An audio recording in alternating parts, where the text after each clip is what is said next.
ایمان کے ضمن تک کہاں تک خود پہنچا، یہ در حقیقت اس موضوع پر ایک مثال ہے جو قرآن میں پیش کی گئی۔ حضرت لقمان عرب میں مشہور تھے، ایک بہت دانا اور حکیم انسان۔ ان کے مقولے مشہور تھے، انہیں کوٹ کیا جاتا تھا، جیسے آپ دیکھتے ہیں میں اپنے خطابات میں علامہ اقبال کو کوٹ کرتا ہوں، ایسے ہی ان کو بھی کوٹ کیا جاتا تھا، ان کے اقوال افعال۔ لیکن وہ عرب نہیں تھے، وہ نوبیا ایک علاقہ ہے کہ جو موجودہ سوڈان اور مصر کی سرحد کے قریب، حصہ سوڈان کا ہے لیکن مصر کے سرحد کے ساتھ ملحق، وہاں کے رہنے والے انسان تھے۔ سوسائٹی کے کسی اونچے طبقے سے تعلق نہیں تھا، پیشے کے اعتبار سے بڑھئی تھے، کارپینٹر۔ لیکن اللہ تعالی جس کو چاہے حکمت سے نوازتے۔ وَمَن يُؤْتَ الْحِكْمَةَ فَقَدْ أُوتِيَ خَيْرًا كَثِيرًا، جس کو اللہ تعالی حکمت عطا کر دے اس کو تو گویا خیر کثیر عطا کر دیا ہے۔ شاہ ولی اللہ دہلوی رحمۃ اللہ علیہ کی ایک تالیف کا نام خیر کثیر بھی ہے، جیسے حجت اللہ البالغہ ان کی مشہور ترین کتاب۔ تو خیر کثیر کیا ہے؟ حکمت۔ اس پہلو سے جیسا کہ میں عظمت قرآن کے ضمن میں عرض کر چکا ہوں کہ تعلیم و تربیت نبوی علی صاحب الصلاۃ والسلام کا جو ٹاپ کا درجہ ہے وہ تعلیم حکمت ہے۔ یتلو علیہم آیاتہ ویزکیہم ویعلمہم الکتاب والحکمہ۔ حضرت لقمان کو اللہ تعالیٰ نے حکمت عطا کی۔ اسی طرح حضرت یحییٰ کے بارے میں آتا ہے وآتیناہ الحکم صبیا، ہم نے اسے بچپن ہی میں حکمت عطا کر دی تھی۔ یہ جو حضرت لقمان ہیں، میں نے ان کے ضمن میں دو لفظ استعمال کیے ہیں، سلیم الفطرت، سلیم العقل۔ پہلے ان کو ڈیفائن کر لیجیے۔ انسان میں ایک عقل ہے اور یہ ہمارے وجود حیوانی کا حصہ ہے۔ تمام حیوانات میں عقل ہے، تھوڑی ہے، کم ہے، لیکن ہے۔ انسان میں یہ عقل ترقی کرتے ہوئے بہت بلندی پر پہنچی ہے۔ اسی عقل کا ظہور ہوا ہے بڑے بڑے فلسفیوں کی شکل۔ سقراط، افلاطون، ارسطو، یہ کون تھے؟ تو عقل جو ہے یہ خود اپنی جگہ پر ایک روشنی ہے، لیکن یہ انتہائے مقصود تک نہیں پہنچا سکتی، اس کی لیمیٹیشنز ہیں۔ اقبال کہتا ہے گزر جا عقل سے آگے کہ یہ نور چراغ راہ ہے، منزل نہیں ہے۔ یہ راستہ تو دکھاتی ہے لیکن منزل تک نہیں پہنچا سکتی۔ دوسری طرف لفظ فطرت ہے، فطرت اسے کہتے ہیں۔ فطرت کا تعلق انسان کے روحانی وجود سے۔ یہ روحانی وجود جو ہے اپنے اندر کچھ گواہیاں لیے ہوئے ہے۔ اس وجود کے اندر اللہ کی معرفت اور اللہ کی محبت موجود ہے، لیکن پوٹینشل فارم میں ہے، بالقوہ ہے۔ اس کا ظہور ایک پروسیس سے ہوتا ہے، اس پروسیس پر ہم بعد میں آج گفتگو کریں گے انشاءاللہ۔ ابھی صرف ان دونوں اصطلاحات کو پہچان لیجیے۔ عقل خالص سے اگر کوئی شخص اس کائنات کی گتھی کو سلجھانا چاہے گا، عقل خالص، فطرت کو نظر انداز کرتے ہوئے، فطرت کے اشاروں کو نظر انداز کرتے ہوئے، فطرت کے اشاروں کی کرتا ہے نگہبانی، یا بندہ صحرائی یا برد کوہستانی، وہ فطرت سے قریب تر ہوتا ہے۔ بڑے بڑے شہروں میں رہنے والے لوگ فطرت سے دور تر ہو جاتے ہیں۔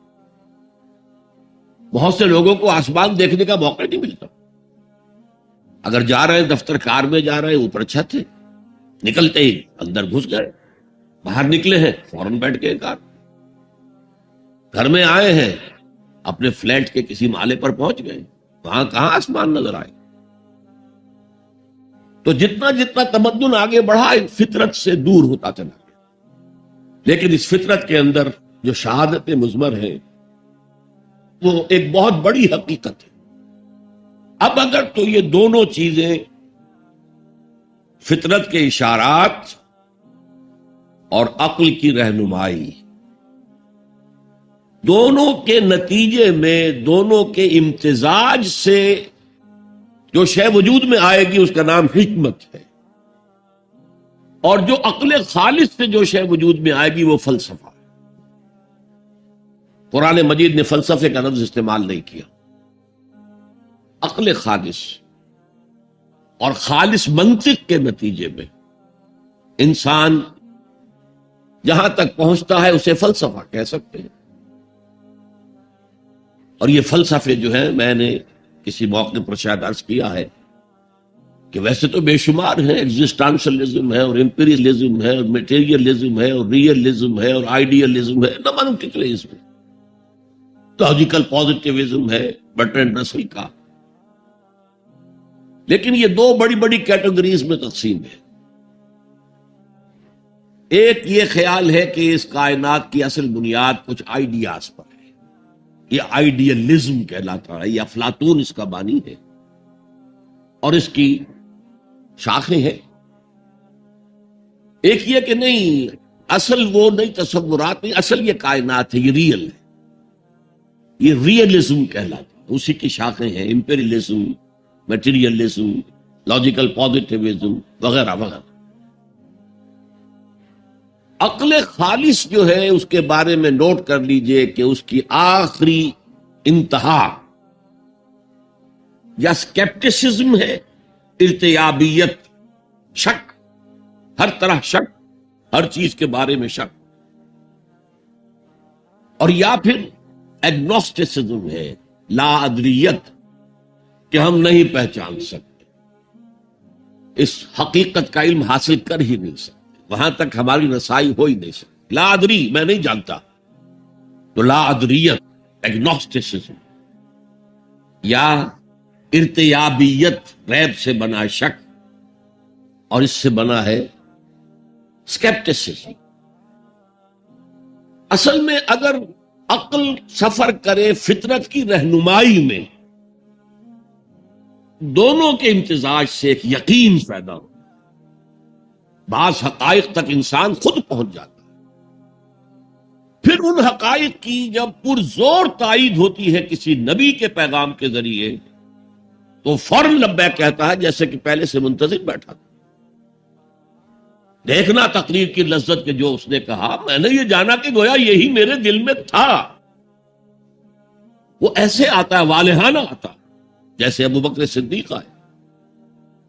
حضور فرماتے ہیں میں نے جس شخص کے سامنے بھی دعوت رکھی اپنی، اس نے کچھ نہ کچھ توقف ضرور کیا، کچھ غور و فکر کے لیے وقت صرف کیا، کچھ نہ کچھ تردد رہا اس کو، سوائے ابو بکر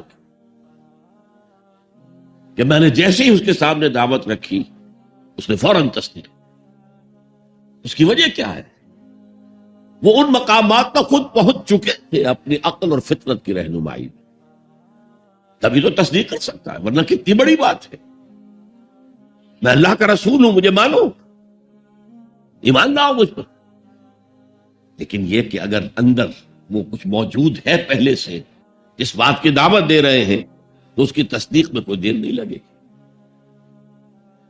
تو اس کی ایک کامل مثال، غور کیجئے کہ ایک شخص جو نہ نبی ہے نہ رسول ہے، اور اس کا اتنا مفصل ذکر ہو رہا ہے، 8 آیات پر مشتمل ایک رکوع مکمل، اور آپ کو معلوم ہے اس سورت کا نام بھی سورہ لقمان، کیونکہ ابھی میں نے رکوع کا لفظ استعمال کیا تو اس کی تعریف بھی آپ کے سامنے بیان کروں۔ حضور کے زمانے میں دو ہی اصطلاحات تھی، آیت سورت، آیات سور، اس کے سوا ایک اور اصطلاح تھی، حزب یا منزل۔ قرآن کی سورتوں کو 7 حصوں میں تقسیم کیا گیا تھا، تاکہ روزانہ ایک حصہ کی تلاوت کر کے، جو رات کو ہوتی تھی بالعموم تہجد میں، انسان ایک ہفتے میں قرآن مجید ختم۔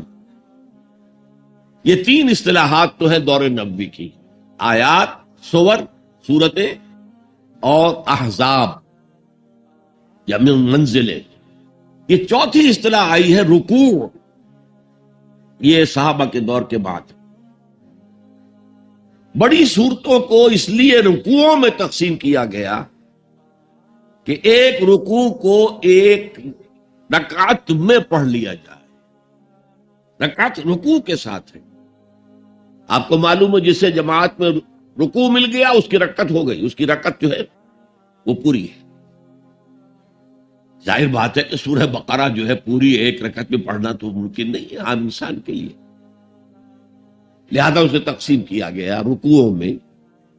اور یہ تقسیم بڑے ارلی دور میں ہو گئی تھی، دور نبوت کے فوراً بعد، اور یہ تقسیم بڑی حکمت پر مبنی ہے، ایک مضمون مکمل ہو جائے۔ ایسا نہ ہو کہ ایک بات چل رہی تھی اور اچانک امام جو ہے وہ رکوع میں چلا گیا، بات کٹ گئی، اور پھر کبھی اس نے بات ایسی شروع کر دی جس کا تعلق اپنے ما سبق سے، ما قبل سے ہے ہی نہیں۔ یہ کام کرتے ہیں وہ ائمہ جو عالم نہیں، حافظ ہیں، قاری ہیں، عالم نہیں، اور اس میں بسا اوقات بڑی شدید تکلیف ہوتی، کوفت ہوتی۔ تو یہ رکوع جو ہے ان میں بڑی صورتوں کو تقسیم کیا گیا تاکہ اتنے حصے ہو جائیں کہ ایک رکعت میں ایک انسان تلاوت کر لے اور مضمون پورا ہو جائے، بات کہیں درمیان میں نہ ٹوٹے۔ اب دیکھیے اس پورے رکوع کا اس وقت درس دینا میرے لیے ممکن نہیں ہے، اس کو میں نے صرف ایک شہادت کے طور پر پیش کیا ہے، لیکن اس کے ذریعے ہمیں معلوم ہو جائے گا کہ عقل و فطرت کی رہنمائی میں انسان کہاں تک پہنچ سکتا ہے، جہاں سے آگے صرف عقل و فطرت رہنمائی نہیں کر سکتی۔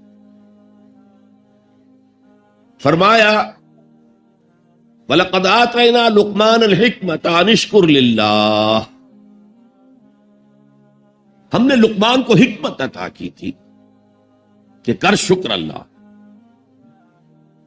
گویا کہ حکمت کا لازمی نیسیسری تقاضا، نتیجہ اللہ کا شکر۔ اب اس میں دیکھیے 2 چیزیں مل گئی، شکر اور اللہ کا شکر۔ کس کا شکر؟ ایک کا تعلق فطرت سے ہے، آپ کی فطرت کے اندر یہ شے مضمر ہے، انہیرنٹ ہے کہ اگر کوئی آپ کے ساتھ کوئی خیر کرے، بھلائی کرے، آپ کی کسی ضرورت کو پورا کرے، تو اس کے لیے ایک جذبہ تشکر پیدا ہو، جذبہ امتنان قلب میں پیدا ہو۔ اور آپ اگر کلچرڈ انسان ہیں تو آپ پھر اسے زبان سے بھی ادا کریں گے، جناب آپ کا بہت شکریہ، آپ نے میری یہ ضرورت پوری کی۔ شکر فطرت انسانی کی صحت کی علامت، جس کو میں نے کہا سلیم الفطرت، یہاں تک کہ یہ حیوانات میں موجود ہے۔ آپ کسی پیاسے جانور کے سامنے پانی کی بالٹی رکھ کے، اب وہ دیکھیے جب وہ اپنی پیاس بجھا کر نگاہیں اٹھا کر آپ کو دیکھے گا تو اس کی آنکھوں کے اندر جذبہ تشکر جو ہے جھلکتا ہوا صاف نظر آ جائے۔ تو فطرت کا تقاضا ہے، فطرت کی صحت کا تقاضا ہے کہ جذبہ تشکر موجود۔ عقل کا تقاضا یہ ہے کہ اس ہستی کو پہچانے جس کے لیے کہ یہ شکر ہے۔ سب سے پہلے آپ کو معلوم ہے جیسے کہ آگے چل کر آیا انشکر لی ولوالدیک، سب سے پہلا شکر جو انسان میں ہوتا ہے وہ اپنے والدین کے لیے ہوتا ہے۔ پالا پوسا، تکلیفیں اٹھائیں، اپنا پیٹ کاٹا اور ہمیں کھلایا، اپنی نیند جو ہے کھوئی، لیکن ہمارے اگر کوئی ہماری تکلیف لاحق تھی اس کا بدعویٰ کرتے رہے۔ اس سے آگے انسان سوچتا رہا اس ہوا سے مجھے بہت فائدہ ہوتا ہے، یہ آگ میرے لیے بہت مفید ہے، سب سے بڑھ کر یہ سورج ہے۔ تو ان کے لیے بھی ایک جذبہ تشکر ابھرا، لیکن ایک شکر تو اس ہستی کا ہوتا ہے جس کو انسان خود بھی کوئی بدلہ دے سکے. ہل جزاء الاحسان الا الاحسان. والدین کے تشکر کا آپ حق ادا کر سکیں گے اگر بوڑھے والدین آپ کے پاس ہوں. اما یبلغن عندک الکبر احدہما او کلاہما فلا تقل لہما اف ولا تنہرہما وقل لہما قولا کریما واخفض لہما جناح الذل من الرحمۃ وقل رب ارحمہما کما ربیانی صغیرا. اور اگر تمہارے پاس تمہارے والدین میں سے کوئی ایک یا دونوں بڑھاپے کی عمر کو پہنچ ہی جائیں تو دیکھنا کبھی انہیں اف تک نہ کہنا، کبھی انہیں جھڑکنا نہیں، ان سے بات کرنا بہت ادب کے ساتھ، اور اپنے کندھوں کو جھکا کر رکھنا ان کے سامنے، سینہ تان کے بات پر. اور سب سے بڑھ کر یہ کہ اللہ سے دعا کرنا کہ اللہ میں ان کا حق ادا کرنے سے قاصر، تو ہی ان پر رحم فرما، میں تجھ سے رحم کی درخواست کر رہا ہوں، میری اس درخواست کو شرف قبول عطا کرتے ہوئے ان پر رحم فرما. یہ گویا کہ آخری ہے وَقُلْ رَبِّ ارْحَمْهُمَا كَمَا رَبَّيَانِي صَغِيرًا. باہر بڑھاپے میں خدمت کی ہے تو کچھ نہ کچھ تو حق ادا کیا ہے. لیکن اگر کسی ایسے شے کا معاملہ ہے، میں بہت زیادہ وقت نہیں دینا چاہتا اور درمیانی کڑیاں بھی بیان کرتا. سورج ہے، اس کی ساری حرارت سے یہ سارا نظام چل رہا ہے. یہ بھی کہتے ہیں سورج ہی کا ٹوٹا ہوا ٹکڑا ہے یہ زمین. اسی سورج کی حرارت سے فصلیں پکتی ہیں. اسی سورج کا عمل تو ہے جو پانی کو بخارات بنا کر اٹھا رہا ہے سمندر سے. اسی سورج کے اتار چڑھاؤ سے ہواؤں کا نظام ہے. اسی سولر انرجی کو توارے درخت جو ہے جذب اور ان کی لکڑی کو جلا کر وہی سولر انرجی ان میں سے تم نکال لیتے ہو. گویا کہ انسانی زندگی کا جہاں تک انسان سوچ تک ہے وہ دار و مدار سورج پر ہے. لیکن سورج کا شکریہ کیسے ادا کریں، اس کے ساتھ کیا احسان کریں، کیا بھلائی کریں، کیا خدمت کریں. لیکن اگر نہ کیا جا سکے تو آدمی سر ٹیک دیتا ہے، تعظیم کرتا ہے. یہیں سے شکر بڑھ کر عبادت کی شکل اختیار کرتا. اور آپ کو معلوم ہے پوری دنیا میں اللہ کے سوا سب سے زیادہ جس کو پوجا گیا ہے وہ سورج. لیکن عقل کی ایک چھلانگ اور ہے، صرف ایک چھلانگ. یہ سورج اور چاند تو ایک نظام میں جکڑے ہوئے معلوم ہوتے ہیں. ہر روز ایک ہی نظام سے معاملہ چل رہا ہے. کوئی اور ہے جس کے نظام میں یہ جکڑے ہوئے ہیں. یہ ایک چھلانگ، یہی چھلانگ لگائی حضرت ابراہیم علیہ السلام نے. تارا، ستارہ، چاند، سورج سب کی نفی کر کے انی وجہت وجہی للذی فطر السماوات والارض حنیفا وما انا من المشرکین. یہ ہے عقل کا معاملہ. فطرت، شکر کا جذبہ. عقل اس ہستی کو پہچان لینا کہ جو تمام ہماری نعمتوں کا عطا کرنے والا. انشکر للہ، شکر کر اللہ. وَمَن يَشْكُرْ فَإِنَّمَا يَشْكُرُ لِنَفْسِهِ. اور جو کوئی شکر کرتا ہے اللہ کا وہ اپنے ہی بھلے کو کرتا ہے. کیوں؟ اب اس کی شخصیت کے ارتقاء کے لیے، ترقی کے لیے، استحکام کے لیے ایک راک فاؤنڈیشن فراہم ہو گئی. اس کی شخصیت کا ارتقاء ہوگا، اس کی شخصیت بنے گی، اس کی خودی توانا ہوگی. ومن کفر، اب یہاں پہچانیے لفظ کفر کو، یہ شکر کے مقابلے میں آ رہا. ومن کفر، کفر کے معنی جو ہے اصل میں چھپا لینا ہے. کفارہ کسے کہتے ہیں؟ گناہ کا کفارہ ہے. قسم کھائی تھی توڑ رہا ہوں، کفارہ دے رہا ہوں. یا کہیں کہہ بیٹھا تھا اپنی بیوی کو تم میری ماں کی طرح ہو، اس کو کفارہ دینا. سورہ مجادلہ میں ذکر. تو ڈھانپ دینا.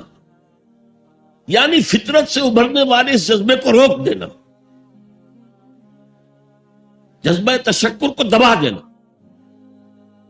یہ کفر ہے۔ اور اس کے ساتھ ایک لفظ جو بہت عام آتا ہے، الذین کفروا وکذبوا بآیاتنا، کفر تو خود اس نے کیا ہے، اس کے اندر فطرت جو تھی اس فطرت کو اس نے دبایا ہے۔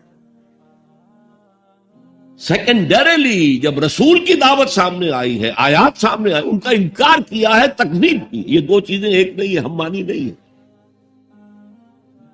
یہ ایسا نہیں ہے کہ جیسے گورا چٹا، یہ گویا کہ ایک ہی مفہوم کے لیے دو الفاظ ہیں، نہیں نہیں، کفر اور شے ہے، تکذیب بالکل دوسری شے ہے، جھٹلا دینا۔ تو وَمَنْ كَفَرَ فَإِنَّ اللَّهَ غَنِيٌّ حَمِيدٌ، تو اللہ تعالیٰ تو غنی ہے، اسے کوئی احتیاج نہیں ہے کہ کوئی اس کی تعریف کرے نہ کرے، اس کا کوئی شکر ادا کرے نہ کرے۔ وہ حمید ہے، اپنی ذات میں خود ستودہ صفات ہے، خود محمود ہے، کوئی حمد کرے نہ کرے۔ البتہ حمد کے معنی یہاں سمجھ لیجئے، حمد شکر اور ثنا دونوں سے مل کر بنتا۔ الحمدللہ کل ثنا بھی اللہ کے لیے ہے اور کل شکر بھی۔ انشکر للہ ومن یشکر فانما یشکر لنفسہ ومن کفر فان اللہ غنی حمید۔ اسی کے ساتھ عقل قدم آگے بڑھتی ہے۔ وَإِذْ قَالَ لُقْمَانُ لِابْنِهِ وَهُوَ يَعِظُهُ يَا بُنَيَّ لَا تُشْرِكْ بِاللَّهِ۔ ذرا یاد کرو جب کہ کہا تھا لقمان نے اپنے بیٹے سے، اور وہ اسے واعظ کہہ رہے تھے، نصیحت کر رہے تھے۔ عام طور پر یہی خیال ہے کہ یہ انتقال کے وقت کی نصیحت اور وصیت تھی۔ اب ظاہر بات ہے کہ انسان اپنے انتقال کے وقت اپنے بیٹے کو وہی باتیں بتائے گا جو اہم ترین ہیں اس کے نزدیک، اس کی زندگی کا حاصل ہے۔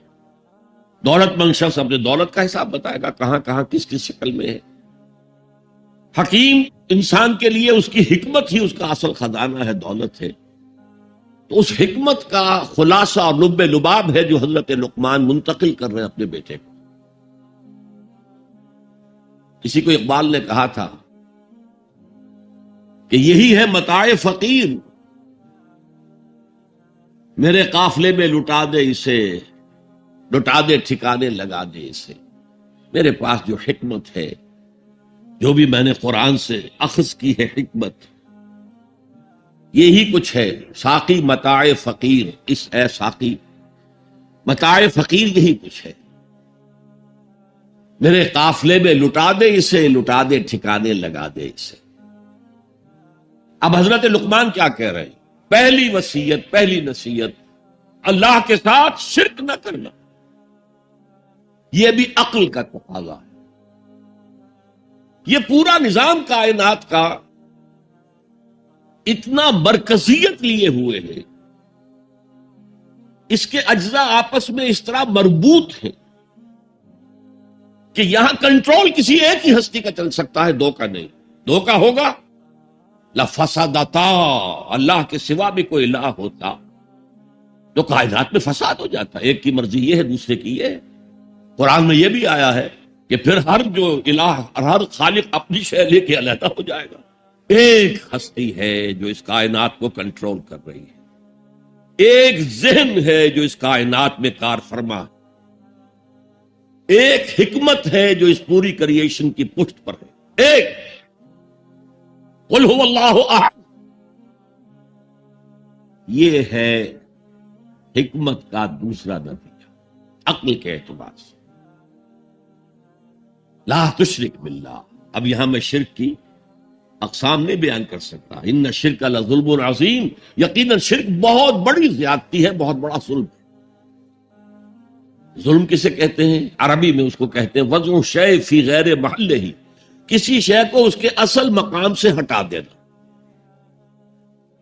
اور شرک کی دو ہی شکلیں ہیں، یا تو خدا کو اس کے اصل مقام رفیع سے اتار کر مخلوقات کی صف میں لے آتے ہیں،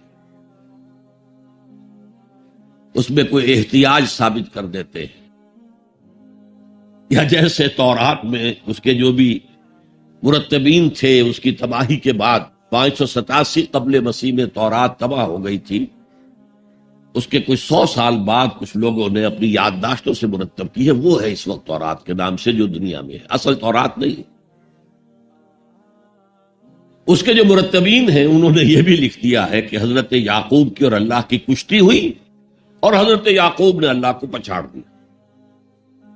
یہ بھی ہے، انسانی سطح پر لے آئے، یا پھر مخلوقات میں سے کسی کو اللہ کی جگہ پہنچا دیا.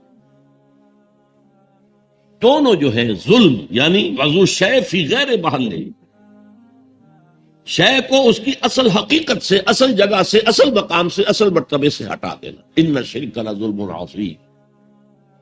شرک فی الذات بدترین شرک ہے. اللہ کی ذات میں بیٹا ماننا، بیٹی ماننا، یا یہ اللہ ہی نے اس کائنات کی شکل اختیار کر لی، ہر چیز خدا ہے. فلسفوں میں یہ ہماؤس کا فلسفہ، یہ شرک فی ذات کی بدترین صورت ہے، بدترین صورت ہے.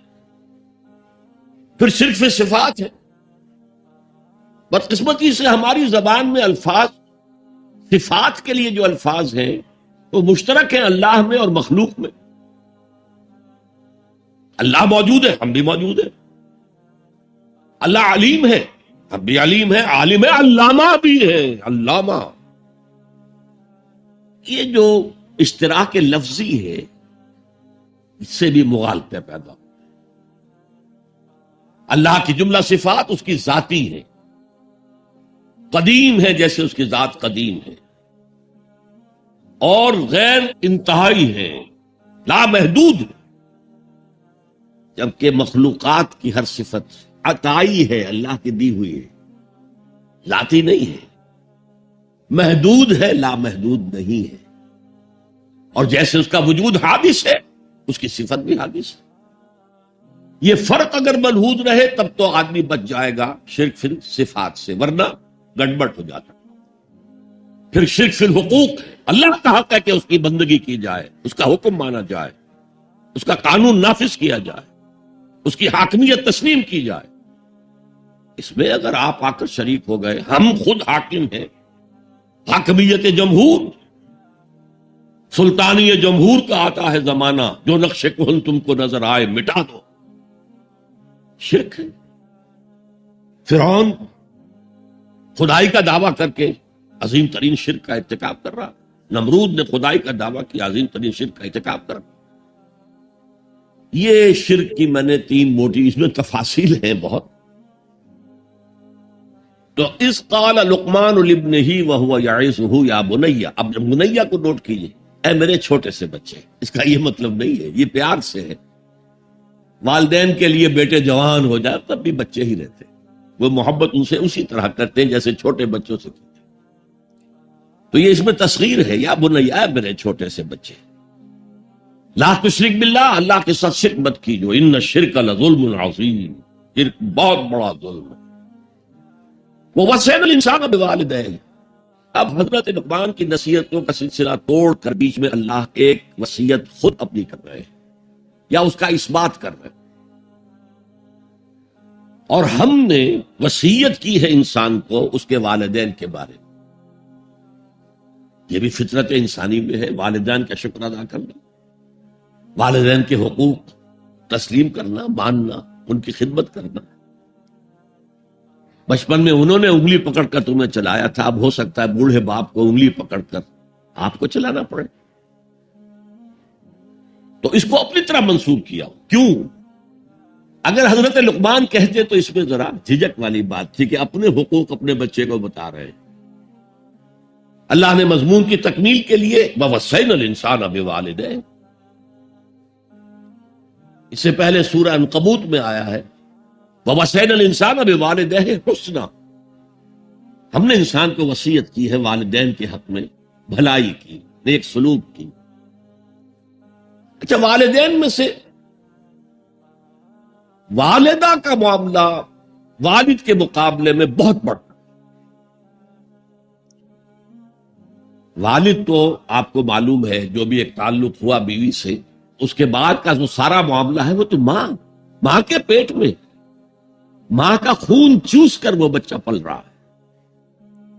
حملتہ امہ وہنا علی وہن، اسے اٹھائے رکھا اس کی ماں نے کمزوری پر کمزوری جھیل کر. وفصالہ فی عامین، پھر 2 سال تک جوک کی طرح چمٹا رہا ہے اور اس کا دودھ پیتا رہا ہے، اس کی توانائی سک کرتا. لہذا والدہ کا حق والد کے مقابلے میں ایک حدیث نبوی کی روح سے 3 گنا ہے. یہ بہت اہم نقطہ ہے. یہ ایک حدیث میں آتا ہے کہ ایک صحابی نے حضور سے پوچھا، حضور میرے حسن سلوک کا اولین مستحق کون ہے؟ فرمایا تیری ماں. کہا ان کے بعد؟ فرمایا تیری ماں. تیسری مرتبہ پوچھا ان کے بعد؟ تیری ماں. چوتھی مرتبہ پوچھا تو کہا تیرا باپ. گویا کہ والدہ کا حق، اس کی خدمت، اس کے ساتھ نرمی، کہیں اس کے دل کو ٹھیس نہ پہنچا دینا. اس لیے کہ بڑا سخت قسم کا نفسیاتی معاملہ ہوتا ہے. آپ کو معلوم ہے جب بچے تھے ہم تو اپنے والدین کی محبت کا مرکز تھے. ان کی ساری محبت ہم پر مرکوز تھی. ہم بھی ان کی شفقت کو مانتے تھے، محبت کرتے تھے. ہماری شادی ہو گئی، اولاد ہو گئی تو ہمارا ایک نیا مرکز محبت وجود میں آ گیا. بیوی سے محبت ہے، اولاد سے محبت ہے. اب بوڑھے والدین کے اندر پیاس پیدا ہوئی محبت کی. یہی ہمارے ہاں ساس بہو کا جھگڑا جو ہے اس کی اصل بنیاد نفسیاتی یہ ہے کہ ان کے دلوں میں پیاس ہوتی ہے. اب اگر ان کی دلجوئی کی جائے، ان کو وقت دیا جائے، ان کے پاس بیٹھا جائے، ان کی باتیں سنی جائیں، تب تو ان کو کچھ نہ کچھ جو ہے تسکین ہوتی ہے. ورنہ ایک بڑا احساس محرومی شدید پیدا ہو جاتا ہے والدین کے. یہی وجہ ہے کہ صرف 2 چیزیں ہیں جن کا محض دیکھنا تعظیم اور محبت کے ساتھ موجب ثواب ہے. عبادت، خانہ کعبہ کو محض دیکھنا عبادت ہے. بیٹھ کر تعظیماً دیکھتے رہو، طواف بھی نہیں کر رہے، دیکھنا بھی عبادت. اور بوڑھے والدین کو محبت بھری نگاہ سے دیکھنا عبادت. اب یہاں دیکھیے اللہ تعالیٰ کو جیسے کہ کہیں کسی جگہ پر فرمایا گیا ان اللہ لا یستحی من الحق، سورہ احزاب میں ہے کہ تمہارا طرز عمل نبی کے لیے تکلیف دہ تھا لیکن نبی حیا کی وجہ سے تم سے کچھ کہہ نہیں سکتے. تو اللہ کو تو کوئی حیا جو ہے کسی حقیقت کو روک لینے پر آمادہ نہیں کر سکتی. تو یہاں اللہ صاف فرما رہا اشکر لی ولے والدین، پہلا شکر میرا ہے، خالق میں ہوں. والدین کے دل میں شفقت میں نے ڈالی ہے، مقبول شکر میرا ہوگا. ولے والدین، مخلوق میں سب سے زیادہ شکر والدین کے. اور یہ قرآن میں 5 جگہ آیا. وَقَضَىٰ رَبُّكَ أَلَّا تَعْبُدُوا إِلَّا إِيَّاهُ وَبِالْوَالِدَيْنِ إِحْسَانًا، سورہ بنی اسرائیل، سورہ بقرہ میں ہے، سورہ نساء میں ہے. ان اشکر لی ولوالدیک الی المصیر، لوٹنا تو میری طرف ہے، میں حساب لے لوں گا کہ تم نے میرا بھی شکر ادا کیا تھا یا نہیں، اور اپنے والدین کا بھی شکر ادا کیا تھا یا نہیں. اب دیکھیے 2 چیزیں آئیں، ایک شکر اللہ کا اور اس کا تقاضا شرک نہ ہو، ایک شکر والدین کا. اگر یہ دونوں چیزیں ٹکرا جائیں، کس قدر منطقی ربط ہے قرآن مجید کی آیات. والدین حکم دے رہے ہیں شرک کرو، کیا کریں؟ آپ کے علم میں ہوگا حضرت سعد ابن ابی وقاص رضی اللہ تعالی عنہ 10 مبشرہ میں نوجوان تھے، ایز اے ٹین ایجر ایمان لائے ہیں حضور. باپ کو فوت ہوئے عرصہ ہو گیا تھا، ماں نے بڑی محبت سے، مال بہت چھوڑ گیا تھا باپ، ناز و نام میں پالا. اب سعد ایمان لے آئے حضور پر. والدہ نے کہا تم نے اپنے باپ کے دین کو چھوڑ دیا، میں جان دے دوں گی اگر تم اس سے واپس نہ آئے، اور اپنے مشرکانہ عقائد کو تم نے دوبارہ اختیار نہ کیا، مرن برت رکھ لیا. اب کیا بیت رہی ہوگی، کس قدر سلیم الفطرت نوجوان تھا سعد، جو نوجوانی میں حضور پر ایمان لایا. لیکن فطرت کے اندر جو چیز مضمر تھی، والدین کا ادب، اللہ جسے اپنی طرف منسوب کر رہا ہے وہ فطرت ہے. اب یہ ٹکرا رہے ہیں، کیا کریں؟ آیت نازل ہوئی، اور یہ آیت سورہ عنکبوت میں بھی ہے، جیسا کہ میں نے بیان کیا کہ نہیں، یہاں اگر وہ تمہیں مجبور کرے، جاہدا کا لفظ بھی یہاں پہ نوٹ کیجئے، اگر تم سے جہاد کرے. یہ جہاد صرف مسلمان نہیں کرتا، جہاد تو کافر بھی کرتا ہے، مشرک بھی کرتا ہے، لیکن جہاد ہے، مجبور کر رہے، پریس کر رہے کہ اپنے آبائی دین میں واپس آ جائے. مصعب بن عمیر کو برہنہ مادرزاد کر کے چچا نے نکال دیا. نہایت ناز و نام میں پلا ہوا ایک نوجوان، نہرو جی کے بارے میں کہا جاتا ہے ان کے کپڑے پیرس سے سل کر آتے تھے، ان کا 200 درہم کا جوڑا شام سے تیار ہو کر آتا تھا. باپ اتنی دولت چھوڑ گیا، اور جہاں سے مصعب گزر جاتا تھا تو خوشبو اتنی رچی بسی ہوتی تھی ان کے لباس میں کہ پوری گلی، پورا بازار مہک جا رہا ہے. لوگ ہاں مصعب جا رہا. جب ایمان لے آئے، چچا نے کہا دیکھو یہ ساری دولت تمہارے مشرک باپ کی ہے، اب نکل جاؤ گھر سے، تمہارا کوئی حق نہیں ہے. اٹھ کر چلنے لگے تو کہا یہ کپڑے جو تمہارے جسم پر ہیں وہ بھی اسی مشرک باپ کے، اتار دو، اتار. مادرزاد برہنہ ہو کر ماں کے پاس آئے، انہوں نے آنکھوں پر ہاتھ رکھے. مجھ کیا ہوا ہے؟ کہا ماں میں موحد ہو گیا. یہ ہے توحید. موحد اپنے آپ کو سمجھنا کچھ اور ہے. زندہ قوت تھی زمانے میں یہ توحید کبھی، اور اب کیا ہے؟ فقط ایک مسئلہ ہے علم کلام. وَإِن جَاهَدَاكَ عَلَىٰ أَن تُشْرِكَ بِي مَا لَيْسَ لَكَ بِهِ عِلْمٌ فَلَا تُطِعْهُمَا. اچھا، یہ دو انداز آتے ہیں شرک کے بارے میں. مَا لَيْسَ لَكَ بِهِ علم، تمہارے پاس کوئی علم نہیں ہے ان ہستیوں کے بارے میں جن کے بارے میں کہا جاتا ہے کہ وہ خدا کی شریک ہے. عقل جو ہے یہ عقل انسانی تسلیم نہیں کرتی. ایک ہی ارادہ ہے، ایک ہی اسکیم ہے، ایک ہی حکمت ہے، ایک ہی پلان ہے جو پوری کائنات کو اپنے احاطے میں لیے ہوئے. یا کہا جاتا ہے ما لم ينزل به سلطانا، کسی ایسی ہستی کو شریک نہ کرو جس کے لیے اللہ نے کوئی سند نہیں اتاری. اللہ اگر کہتا میرے ساتھ یہ بھی شریک ہے تو ٹھیک ہے، ہم اللہ کو سجدہ کرتے ہیں، اس کو بھی کر دیتے. جیسے کہ حضور سے کہلوایا گیا ان کان للرحمن ولد فانا اول العابدین، اگر رحمان کا کوئی بیٹا ہوتا سب سے پہلے میں عبادت کرتا ہوں. کوئی نہیں ہے، نہ بیٹا ہے نہ بیٹی ہے. قل هو اللہ احد اللہ الصمد لم یلد ولم یولد ولم یکن له کفوا احد. تو فرمایا وَإِن جَاهَدَاكَ عَلَىٰ أَن تُشْرِكَ بِي مَا لَيْسَ لَكَ بِهِ عِلْمٌ فَلَا تُطِعْهُمَا. لیکن یہی توازن دیکھیے، یہ صرف اللہ کے کلام میں ہو سکتا ہے. یہ نہیں کہ پھر ان کو دفاع کرو، ان سے کوئی تعلق نہ رکھو، نہیں. صاحبهما فی الدنیا معروفا، ان کا کہنا تو مت مانو اس معاملے میں. اللہ کا حق احق ہے، بالا تر ہے، لیکن ان کے ساتھ دنیا میں رہو معروف طریقے سے، ان کے حقوق ادا کرو. چاہے مشرک ہے والدین، چاہے کافر ہے والدین، ان کی خدمت تمہارے ذمے ہے، ان کی ضروریات پورا کرنا تمہارے ذمے ہے اپنے مقدرت کے مطابق. صاحبہما فی الدنیا معروفا، اور واتبع سبیل من اناب الی،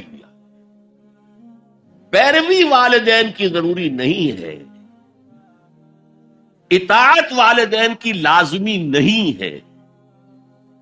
لا طاعت لمخلوق فی معصیت الخالق، کسی مخلوق کی اطاعت نہیں کی جا سکتی اگر اس سے خالق کی معصیت لازم آ رہی. تو والدین کے لیے بھی ہے، اطاعت مطلق نہیں ہے، پیروی ان کی ضروری نہیں ہے. پیروی اس کی کرو جس نے اپنا رخ میری طرف کر لیا. ابھی اللہ کا کلام چل رہا ہے نا، درمیان میں جو آیا، اتباع اس کی کرو. دیکھو کون ہے جس نے اپنا رخ میری طرف کر لیا ہے، پیروی اس کی کرو، والدین کی نہیں. اسی لیے سورہ بقرہ کے 30 رکوع کی پہلی آیت جہاں حضور کی دعوت کا بیان ہے وہ کیا ہے؟ یا ایھا الناس اعبدوا ربکم الذی خلقکم والذین من قبلکم لعلکم تتقون، اے لوگو عبادت کرو، بندگی اختیار کرو، پرستش کرو اپنے اس رب کی جس نے تمہیں پیدا کیا، تم سے پہلوں کو بھی پیدا کیا۔ تمہارے آباء و اجداد بھی تو اسی کی مخلوق تھے، جیسے تم سے خطا ہو سکتی ان سے بھی ہو سکتی تھی، لہذا یہ دلیل نہیں۔ وہ کہتے تھے ما وجدنا علیہ آبانا، ہم تو اسی کی پیروی کریں گا جس میں ہم نے اپنے آباء و اجداد کو پایا ہے۔ تو آباء و اجداد کی پیروی ضروری نہیں ہے۔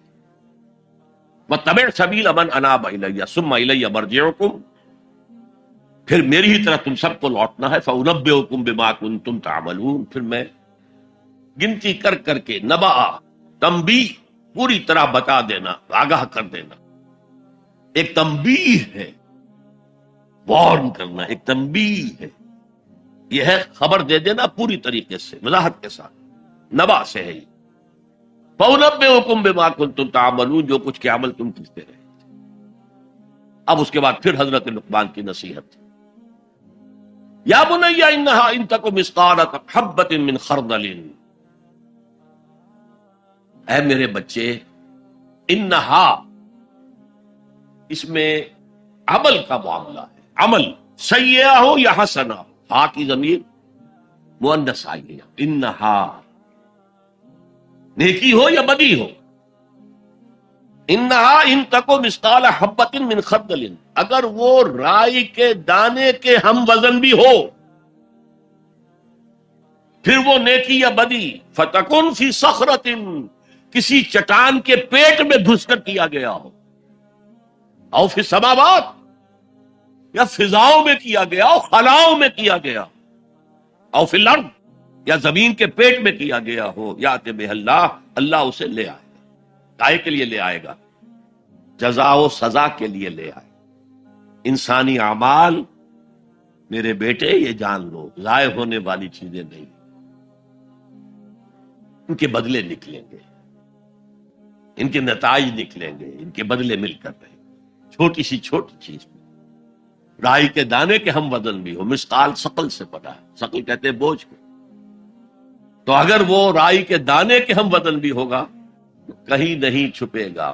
اسی لیے آیا نا فَمَن يَعْمَلْ مِثْقَالَ ذَرَّةٍ خَيْرًا يَرَهُ وَمَن يَعْمَلْ مِثْقَالَ ذَرَّةٍ شَرًّا يَرَهُ، کسی نے اگر ذرے کے ہم وزن نیکی کی ہوگی وہ بھی اپنے سامنے پائے گا، اور ذرے کے ہم وزن کوئی بدی کی ہوگی وہ بھی سامنے پائے گا۔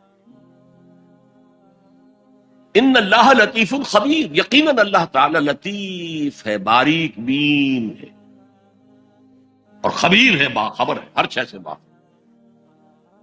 لا یخفی علیہ شیء فی الارض ولا فی السماء، کوئی شے اس پر مخفی نہیں ہے، نہ زمین کی نہ آسمانوں کی۔ تیسری نصیحت، یا بنی اقم الصلاۃ وامر بالمعروف وانہی عن المنکر واصبر علی ما اصابک، اے میرے بچے نماز قائم رکھ۔ اب نماز سے مراد کون سی نماز ہے؟ آپ اس سے اپنی نماز نہ سمجھیے، ہم سے پہلے بنی اسرائیل کے اندر کچھ اور نماز کی شکل تھی، ہمیں کچھ اور نماز کی شکل دی گئی ہے، ہمیں نماز کے اوقات اور دیے گئے، ان کے کچھ اور تھے، لیکن کیا شے مشترک؟ اللہ کے ساتھ ایک لو لگانے کی شکل، اللہ کے ساتھ تجدید عہد کرتے رہنا، اللہ تعالی کے ساتھ ایک تعلق قلبی اور ایک ربط ذہنی برقرار رکھنے کا کوئی نظام ہونا چاہیے۔ وہ ستون مانو اسے، الصلاۃ عماد الدین، تو نماز قائم رکھ، میں نے ترجمہ رکھ کیا ہے، کر نہیں۔ ظاہر بات ہے کہ لقمان بھی نماز پڑھتے ہوں گے، جو بھی نماز تھی ان کی، اور یقیناً ان کا بیٹا بھی پڑھتا ہوں، اس لیے یہاں نماز قائم کر کی بجائے بہتر ترجمہ ہے نماز قائم رکھ۔ وامر بالمعروف ونہی عن المنکر، اب پھر فطرت کا معاملہ آ گیا۔ فطرت انسانی واقف ہے کہ یہ شر ہے، یہ خیر ہے، جسے میں نے اس سے پہلے کہا ہے کئی مرتبہ، بیسک ہیومن موریلٹی، جو پوری انسانیت کی میراث ہے، ہر مذہب میں وہی ہے۔ اسی کی بنیاد پر کچھ لوگ ڈیولپ کرتے ہیں فلسفہ وحدت ادیان، لیکن وہ بات درست نہیں ہے۔ البتہ یہ کہ جہاں تک بنیادی اخلاقی تعلیمات ہیں وہ مشترک ہیں، وہ انسانوں کی مشترک میراث ہے۔ جھوٹ مت بولو، سچ بولو، وعدہ خلافی نہ کرو، وعدہ پورا کرو، راہ میں کوئی بھٹک رہا ہو تو راستہ دکھاؤ، کوئی اندھا ہے تو انگلی پکڑ کر اسے سڑک پار کرا دو، یہ فطرت انسانی ہے۔ اس پہلو سے معروف کا لفظ آیا، نیکی کا لفظ ہی نہیں آیا یہاں، جانی پہچانی شے۔ اذا ساعت کا سیئتوں کا وحرت کا حسنتوں کا فانت مومن، اگر تمہیں کوئی نیکی کا کام کر کے مسرت حاصل ہو، دل میں انشراح کہ اللہ نے مجھے توفیق دی، اور کوئی برا کام کر کے برا لگے یہ میں نے کیا کر دیا، نہیں کرنا چاہیے تھا، تو تم مومن۔ تو معروف شے ہے، جانی پہچانی چیز ہے نیکی، اور منکر ہے، فطرت انسانی اباع کرتی ہے برائی سے۔ یہ علیحدہ بات ہے کہ انسان جو ہے اپنی فطرت کے خلاف چلتا ہے، اپنے مفادات کو دیکھتا ہے، دنیا پرستی میں غرق ہو گیا ہے کہ اندر سے اس کا ضمیر کانشنس اسے ملامت کرتا ہے، تم غلط کام کر۔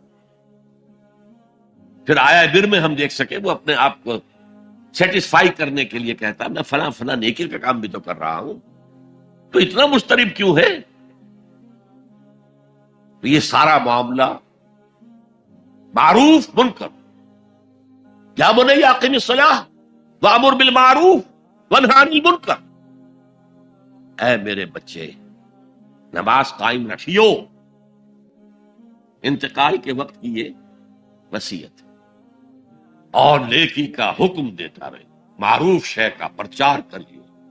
یہ وہی مضمون آ گیا سورۃ العصر کا، والعصر ان الانسان لفی خسر الا الذین آمنوا وعملوا الصالحات وتواصوا بالحق وتواصوا بالصبر۔ یا بنی اقم الصلاۃ، یہ عمل صالح، شرک سے بچ گئے، یہ ایمان ہے، توحید ہے۔ وامر بالمعروف ونہی عن المنکر، حکم دے نیکی کا، بھلائی کا، معروف کا، اور روک منع کر منکر سے، جس سے اباع کرتی ہے انسان کی فطرت، جس میں وہ جانتی ہے کہ یہ کام اچھا نہیں۔ وَاصْبِرْ عَلَىٰ مَا أَصَابَكَ، وہ صبر بھی آ گیا، وَتَوَاصَوْا بِالصَّبْرِ، اور پھر جو بیتے اس پر صبر کیجو، اس لیے کہ امر بالمعروف اور نہی عن المنکر بڑا کڑوا فعل ہے یہ، خاص طور پر نہی عن المنکر کسی کو اچھا نہیں لگتا، ریزنٹمنٹ ہوتی ہے۔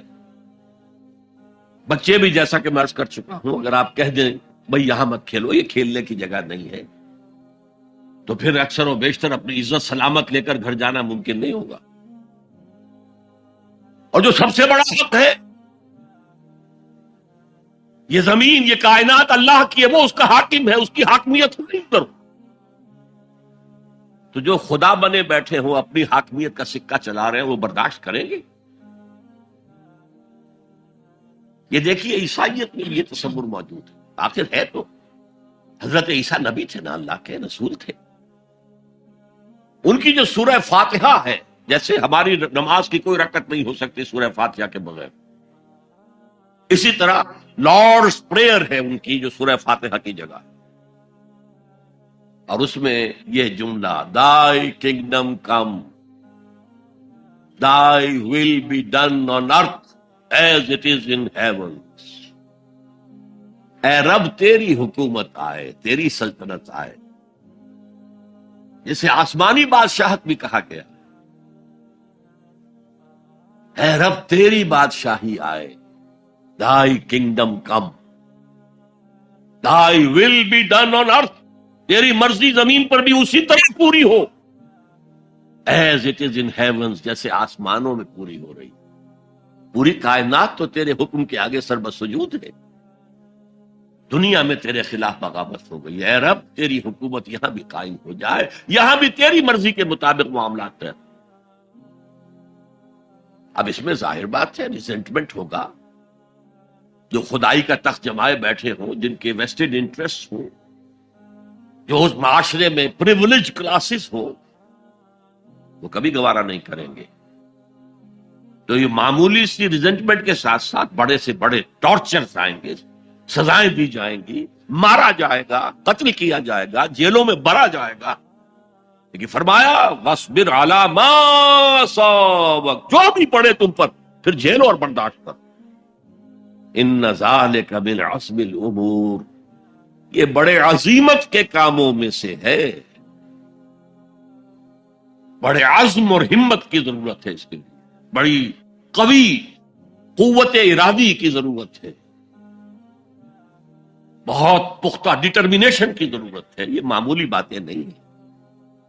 یا بنی اقم الصلاۃ وامر بالمعروف وانہی عن المنکر واصبر علی ما اصابک ان ذلک من عزم الامور. اب اس کے بعد دو چیزیں عام اخلاقیات میں سے، ولا تصعر خدک للناس، اپنے گال پھلا کر نہ رکھو لوگوں کے سامنے. اس لیے کہ جو شخص اس مقام پر پہنچ گیا ہے اب اس پر شیطان کا حملہ ایک ہی ہو سکتا ہے، اور وہ یہ کہ تکبر پیدا ہو جائے. دوسرے انسانوں کو وہ حقارت سے دیکھے، یہ کن گندگیوں میں پڑے ہوئے ہیں، یہ نالی کے کیڑے ہیں. نفرت پیدا ہو جائے، تکبر پیدا ہو. سعر جو ہے ایک بیماری کا نام تھا جو کہ گردن میں اونٹ کے ہوتی تھی، جس کے اونٹ ٹیڑھی ہو جاتی. تو یہ جسے آپ کہتے ہیں کج رخی، کج کلاہی، ٹوپی بھی کج رکھی ہوئی ہے، اور کوئی آپ سے بات کرتا ہے تو اس کی طرف منہ کر کے جواب نہیں دیتے، ایسے ہی جواب دے دیا. حضور کے بارے میں آتا ہے کہ کوئی بھی شخص اگر آپ سے بات کرتا تھا آپ پورے اس کی طرف مڑ کر اس کی بات سنتے تھے، یہ نہیں کہ بے اعتنائی کے ساتھ بس بات سننی. نہیں. وَلَا تُصَعِّرْ خَدَّكَ لِلنَّاسِ وَلَا تَمْشِ فِي الْأَرْضِ مَرَحًا، اور زمین میں اترا کر نہ چلیو، اکڑ کر نہ چلیو. ان اللہ لا يحب كل مختال فخور،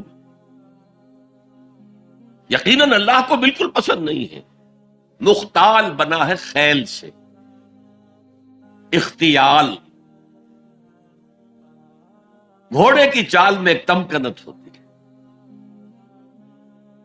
وہ تمکنت آپ اپنی چال میں اختیار کریں گے تو وہ آپ کے غرور ذہنی کا انڈیکس ہو،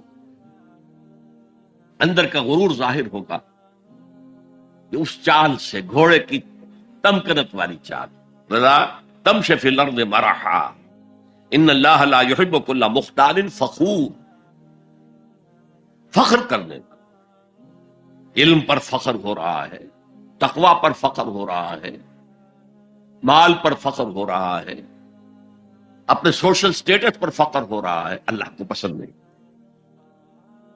وقصد فی مشیک، اپنی چال میں میانہ روی اختیار کرو، نہ بہت تیز نہ بہت آہستہ. لیکن یہ اصل میں مراد ہے پوری زندگی میں ایک میانہ روی. اگر کوئی تنگی ہے تو بالکل ہاتھ کھینچنا، اگر کشادگی ہو گئی ہے تو اسراف اور تبذیر سے کام مت لو، میانہ روی اختیار کرو، درمیانی راستہ. اپنی چال میں، اپنی روش میں کہہ لیجیے، اپنی روش میں میانہ روی اختیار کرو. وغضض من صوتک، اور اپنی آواز کو پست رکھ. یہاں تھوڑی سی وضاحت ضروری ہے. حدیث ہمیں یہ ملتی ہے کہ حضور جب خطبہ دیتے تھے تو الفاظ علی صوتہ، آپ کی آواز بہت بلند ہو جاتی تھی. واحمرت عیناہ، آپ کی دونوں آنکھیں سرخ ہو جاتی تھی. آپ اس طرح خطبہ دیتے تھے جیسے کوئی سپہ سالار اپنی فوج کو لڑنے پر آمادہ کر رہا. لہذا یہ وقت وقت کی بات ہے. یہاں مراد کیا ہے؟ کسی وقت آپ کا کوئی آرگومنٹ کسی کے ساتھ ہو رہا ہے and you feel that you are losing the ground، آپ اپنی آواز بلند کر دیتے، اس کو اپنی آواز سے دبانا چاہتے. یہ نہیں. فرمایا مقصد فی مشیک وغضض من صوتک ان انکر الاصوات لصوت الحمیر. آواز کا بلند ہونا کوئی آواز کا حسن نہیں ہے. اگر ایسا ہوتا تو گدھے کی آواز بہت بلند ہوتی ہے، لیکن کسی کو پسند آتی ہے. اور یہاں انکر کا لفظ آ گیا، وہی منکر، ناپسند ہونا. اس میں سے انکر افعل کے وزن پر، کبیر سے اکبر، صغیر سے اصغر، علیم سے اعلم. اب اس کا تجزیہ کیجئے ان 8 آیات. اگر تو یہ کسی نبی کے امتی ہوتے تو اس کا بھی نام لیتے، اس کا بھی اتباع کرو، سنت کو مضبوطی سے پکڑو. جیسے شیخ عبد القادر جیلانی کی وصایا ہیں جو انہوں نے اپنے بیٹے کو کی، شاہ ولی اللہ دہلوی کی وصایا ہے.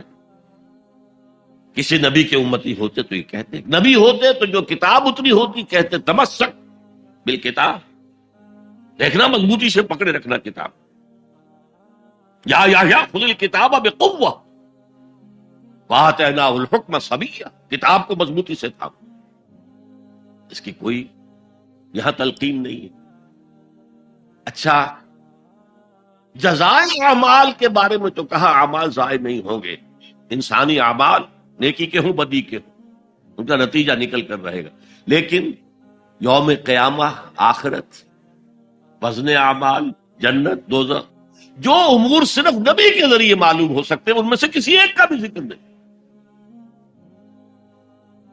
لہذا نہ وہ کسی نبی کے امتی تھے نہ خود نبی تھے. صرف فطرت، عقل سلیم، فطرت سلیمہ کی روشنی میں جہاں تک انسان پہنچ سکتا ہے اس کو یہاں بیان کر دیا.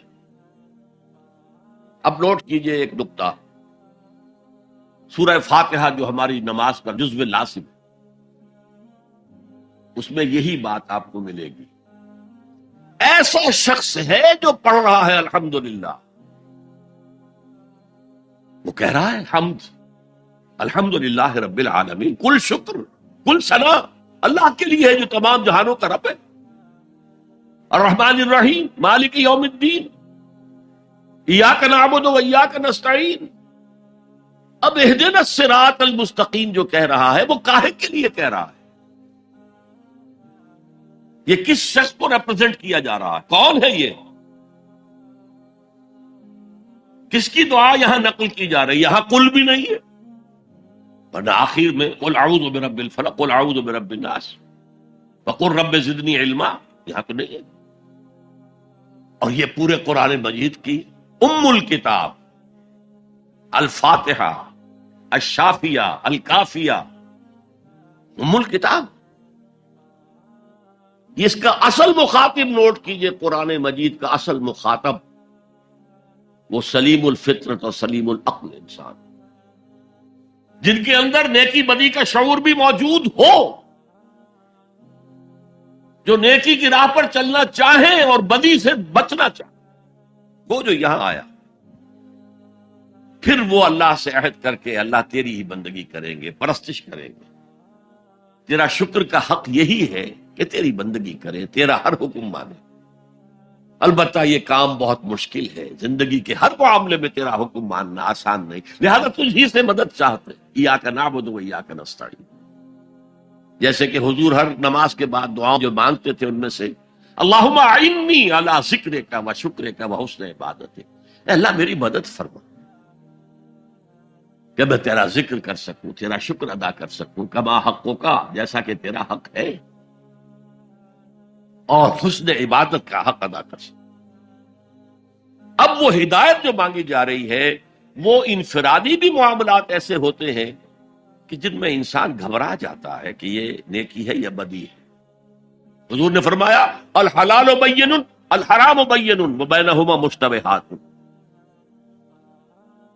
یہ جو درمیان میں آدمی کھڑا ہو جاتا ہے ٹھٹک کر، اور پھر سب سے بڑھ کر نظام اجتماعی، اس تک عقل رہنمائی نہیں کر سکتی. عقل انسانی مجبور ہے کہ گھٹنے ٹیک کر اللہ سے دعا کرے اہدنا الصراط المستقیم. یہ 3 ڈائمنشنز ہیں عورت اور مرد کے درمیان: توازن، حقوق اور فرائض کا، سرمایہ اور محنت کے درمیان توازن، اور جو بھی حکام وقت ہوں اور عوام ان کے درمیان توازن. یہ انسان کے لیے ممکن نہیں. یہاں انسان مجبور محض ہے کہ ہاتھ جوڑ کر دعا کرے. اور دیکھیے اسی کا ثبوت کیا ہے جب اس اہدنا الصراط المستقیم کا جواب شروع ہوا ہے، یہ تو سوال تھا نا، سائل بن کر ہم نے کہا، اور اب سورہ بقرہ سے جواب شروع ہو رہا ہے۔ دیکھو یہ ہدایت کی کتاب ہم تمہیں دے رہے ہیں، الف لام میم، ذالک الکتاب لا ریب فیہ ھدی للمتقین، یہ ہدایت ہے صرف ان کے لیے جو بچنا چاہتے ہیں، جسے کانٹ نے کہا ہے مورل لا ود ان۔ اس نے کہا کہ وجود ہستی کے دو دلیلیں ہیں سب سے بڑی، the starry heavens above and the moral law within. ہمارے اندر مورل لا ہے، یہ اچھا ہے یہ برا ہے، یہ خیر ہے یہ شر ہے، یہ مورل لا ہے اندر۔ جن کا یہ مورل لا فطرت کی صحت و سلامتی کی بنیاد پر برقرار ہے، جو تمیز کرتے ہیں بھلائی اور برائی میں، ان کے لیے ہدایت ہے۔ اولاً وہی آتے ہیں سلیم الفطرت تو ابو بکر اور عثمان رضی اللہ تعالی عنہما، والذین تبعوہم بإحسان، پھر کچھ لوگ ان کے پیچھے پیچھے بھی آتے ہیں۔ ایک نمونہ دیکھ لیا، کچھ لوگ بڑھ رہے ہیں، یہ دوسرے درجے کے لوگ ہیں۔ قرآن مجید میں درجہ بندی بیان کی گئی ہے، السابقون الاولون من المہاجرین والانصار والذین تبعوہم بإحسان رضی اللہ عنہم ورضوا عنہ۔ تو یہ سابقون الاولون جو ہیں وہ سلیم الفطرت، وہ سلیم العقل انسان ہیں، جو ان چیزوں تک پہنچ چکے ہیں، البتہ ابھی یقین کی دولت جو ہے حاصل نہیں، اور یہی نقشہ کھینچا گیا ہے حضور کا، وَوَجَدَكَ ضَالًّا فَهَدَىٰ۔ ضال کا ترجمہ جو ہے گمراہ بھی کر دیا جاتا ہے، ضال اسے بھی کہتے ہیں کہ کوئی شخص کسی کے عشق میں دیوانہ ہو جائے، اور ضال وہ بھی ہے جو ابھی حق کی تلاش میں سرگرداں ہے۔ تو جو غور و فکر غار حرا میں ہو رہا تھا، حدیث میں آتا ہے تحنسو، یہ تحنسو فی، جا کر آپ وہاں عبادت کرتے تھے، تو وہ عبادت کیا تھی؟ کان صفت تعبدہ فی غار حرا التفکر والاعتبار۔ غار حرا میں آپ کی عبادت کی صفت کیا تھی؟ غور و فکر کہ کائنات کیا ہے۔ وہی جو سے فلسفی، جن کوسچن سے فلسفی ڈریپل کر رہا ہوتا ہے، دو دو ہاتھ کر رہا ہوتا ہے، وہی حضور اس سارے فکر کے مراحل سے گزرے ہیں اور قریب پہنچ گئے ہیں، تو دروازے پر دستک دی ہے، دروازہ کھلا، وَوَجَدَكَ ضَالًّا فَهَدَىٰ، پردے اٹھا دیے اور ہدایت دی۔ اچھا، یہ تو آپ کے سامنے تعلق جو ہے ایمان کا عقل و فطرت کے ساتھ میں سمجھتا ہوں کہ کسی نہ کسی درجے میں واضح ہو۔ اب میں آپ کو اس کا سنتھسس بتاتا ہوں۔ یہ عقل و فطرت جو ہے، اللہ کو پہچاننا کلیتاً فطرت پر مبنی ہے۔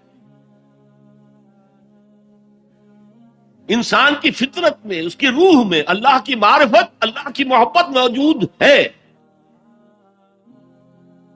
اس پر ظہول کے پردے پڑ گئے ہیں، تم ادھر متوجہ ہی نہیں ہوتے، تم نے کبھی اپنے قلب کی گہرائیوں میں اتر کر دیکھا ہی نہیں، تم تو باہر کی دنیا میں مگن ہو، مادی دنیا میں لگے ہوئے۔ کچھ تو بقول شاہ ولی اللہ وہ حیوانیت کی سطح پر آ جاتے ہیں بیچارے، صبح سے شام تک کی کمر توڑ دینے والی محنت کے بعد بھی ان کی بنیادی ضرورتیں زندگی کی پوری نہیں ہوتی، وہ کیا کسی سے لو لگائیں گے، کیا خدا کو یاد کریں گے۔ کاد الفقر ان یکون کفرا، یہ فقر اور احتیاج اور مفلسی تو انسان کو کفر تک پہنچا دیتے، حضور کی حدیث۔ تو تم ادھر متوجہ ہو، ہماری طرف متوجہ نہیں ہوتے۔ حضرت ابراہیم کا قول کیا تھا؟ انی وجہت وجہی للذی فطر السماوات والارض حنیفا وما انا من المشرکین۔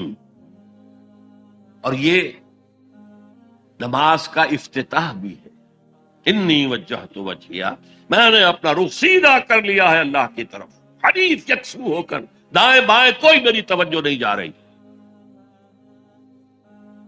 یہ ہے در حقیقت اس عبادت کا تقاضا جو کہ شکر کا لازمی نتیجہ۔ اب اس کا سنتھیسس دیکھیے، میں نے کہا کہ سب سے پہلے ایمان باللہ وہ کلیتاً فطرت پر ہے۔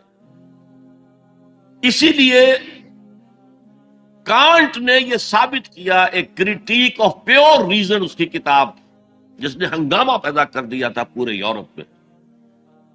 اس وقت تک کرسچینٹی ڈومیننٹ تھی اور مذہب ایک اہم عنصر تھا انسانی زندگی کا۔ اس نے کہا اللہ کے وجود کے لیے جتنے منطقی دلیلیں دی گئی ہیں سب غلط ہیں، میں سب کو کاٹ کر دکھاتا ہوں۔ جیسے ہم کہتے ہیں لوہے کو لوہا کاٹتا ہے، منطق نے منطق کو کاٹ دیا۔ There is no logical reason to prove the existence of God.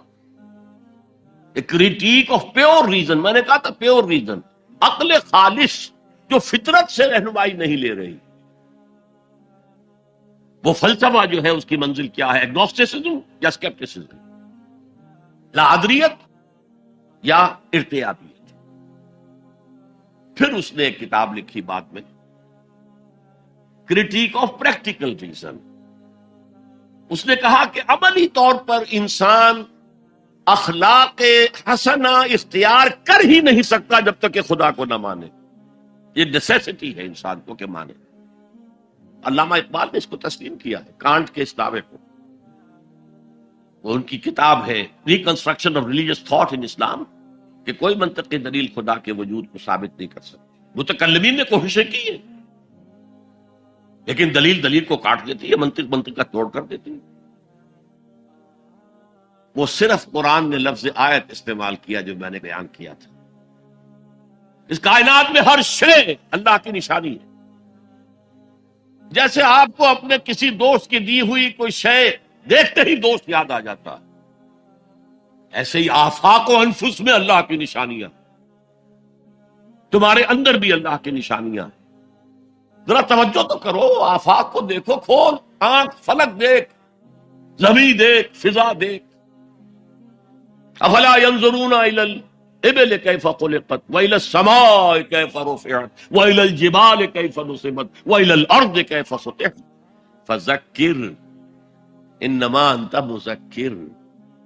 کیا یہ دیکھتے نہیں، غور نہیں کرتے اونٹ کو کیسے پیدا کیا گیا، کتنا اپنے ماحول کے ساتھ مناسبت رکھتا ہے، 7 دن نہ کچھ کھانے کو ملے نہ پینے کو ملے، اسے کوئی پرواہ نہیں۔ اس صحرا لقدق صحرا کا جہاز وہ دیکھتے نہیں آسمان کیسے بلند کر دیا گیا، دیکھتے نہیں پہاڑ کیسے گاڑ دیے گئے، دیکھتے نہیں زمین کیسے پھیلا دی گئی۔ نبی آپ یاد دہانی کرائیے، یہ نشانیوں کی طرف متوجہ کر دیجئے، آپ سوائے یاد دہانی کرانے والے کے اور کچھ نہیں ہے۔ آپ کے ہاتھ میں اختیار نہیں ہے کہ آپ اللہ کو منوا لیں، یہ تو تمہارے اندر سے فطرت سے ابھر کر گواہی آئے گی۔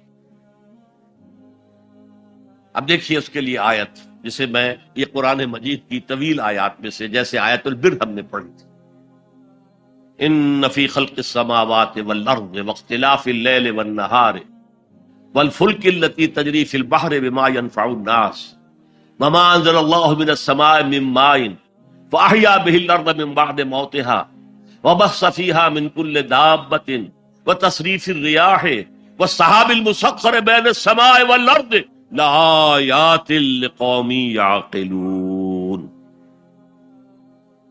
یقیناً آسمان اور زمین کی تخلیق میں، رات اور دن کے الٹ پھیر میں، اس کشتی یا جہاز میں کہ جو ایسا سامان لے کر چل رہی ہوتی ہے جو لوگوں کو نفع پہنچاتی ہے، اور وہ جو اللہ نے آسمان میں سے پانی اتارا اور اس سے زمین کو اس کی موت کے بعد زندہ کر دیا اور زمین میں پھیلا دیے ہر طرح کے جاندار، اور یہ ہواؤں کا چلنا اور یہ بادل جو مسخر ہے زمین و آسمان کے مابین، ان میں سے ہر ایک نشانی ہے، پہچانو۔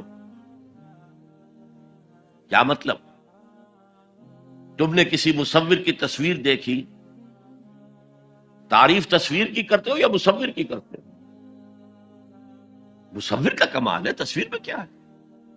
ہاں وہ اپنے منہ سے بول رہی ہے، اپنی زبان حال سے اپنے بنانے اپنے مصور کی تعریف کر رہی ہے۔ تو کائنات کا ذرہ ذرہ اللہ تعالیٰ کی نشانیوں پر شیخ سعدی نے کہا، بڑا پیارا شعر ہے، برگ درختان سبز در نظر ہوشیار، ہر ورق دفترست از معرفت کردگار۔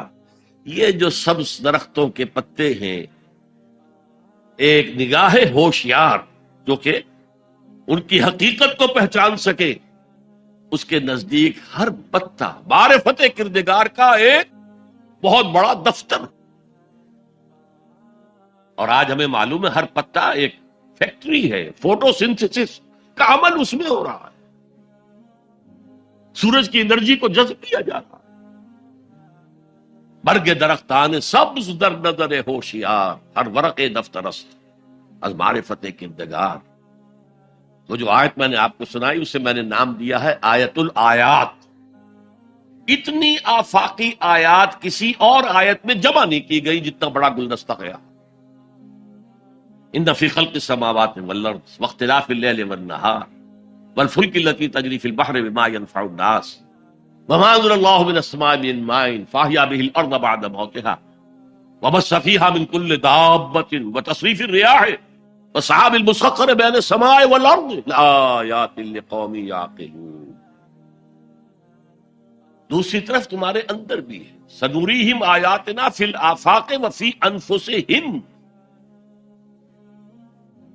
بے دل نے خوب کہا تھا، یہ چوٹی کے شعراء میں سے رہے ہندوستان کے، یہاں تک کہ غالب کو کہنا پڑا کہ طرز بے دل میں ریختہ لکھنا اسد اللہ خان قیامت ہے۔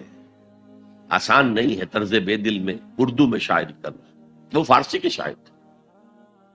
ستمشت گر ہوست کشت کے بسیر سر و سمندرا، تجھے غنچہ کم نہ دمیدئی در دل کشا بچمن درا۔ کتنے ستم کی بات ہے، تمہاری خواہش آمادہ کرتی ہے کہ چلو چمن میں دیکھو، پھولوں کی بہار دیکھو، درختوں کی بہار دیکھو، گھاس کے اوپر چہل قدمی کرو۔ ارے تم خود ایک پھول سے زیادہ کھلے ہوئے ہو۔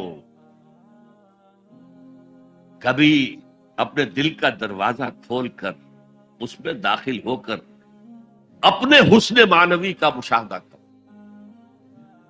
ستمست گر ہوست کشد کہ بے سیر سر و سمندرا، تجھے غنچہ کم نہ دمیدئی، دمکتا ہوا غنچہ ہو تم خود، در دل کشا بچمندرا۔ آیات الہیہ اندر بھی موجود۔ اچھا، ان آیات کے ذریعے سے اللہ کی پہچان ہو گئی، اللہ یاد آ گیا، تھا اندر موجود، اللہ کی علم اور معرفت موجود تھی، پردے آ گئے تھے، ظہور تھا۔ یا جیسے ایک جگہ کہا گیا کلا بل رانا علی قلوبہم، ان کے دلوں کے اوپر جو بھی بدکاریاں وہ کرتے رہے ہیں اس سے زنگ لگ گیا، حجابات آ گئے۔ شیخ علی حجویری رحمت اللہ علیہ، جنہیں داتا گنج بخش کہا جاتا ہے، اگرچہ یہ لفظ نہیں کہنا چاہیے، انہوں نے کتاب کا نام کیا رکھا؟ کشف المحجوب۔ جو پردے میں آیا ہوا ہے، اوٹ میں آیا ہوا ہے، اسے کھولنا۔